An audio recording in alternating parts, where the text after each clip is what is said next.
Susan Buck-Morsen izuaren osteko gogoeta liburua aurkeztu du Katakrak argitaletxeak, Peio Agirre Sarasola izan da euskarara itzuli duena. Buck-Morsen pentsalari estatubatuarrak 2001eko irailaren 11aren ostean idatzitako zenbait lan biltzen dituen obra da. Kritikatzen dute mundu musulmanean nola bizi izan den modernitatea. Modernizatzea mendekotasun kulturalera igarotzea izan da mundu musulmanean, ezta? Susan Buck-Morsen nahia da ikustaraztea musulmanak auzokideak ditugula, ez direla fundamentalista fanatikoak modernitatearekin lotzeko gaitasunik gabekoak, baizik eta gure arazo global berdinak dituen jendea dela.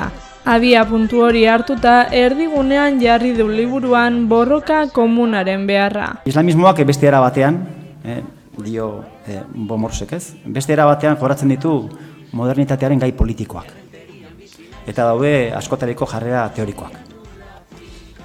Eta islamak berak aurrera bidea definitzen du begiratzen diela alderdi zibilei eta kohesio sozialari.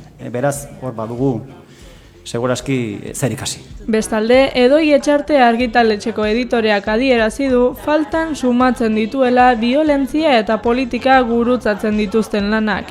Ikusirik esan du Euskal Herrian oso lotuta egon diren gaiak direla. Estilo desberdinetako 6 atalez osatutako liburua da gaur aurkeztutakoa, islamismoari eta arteari buruzko gogoetak biltzen dituena.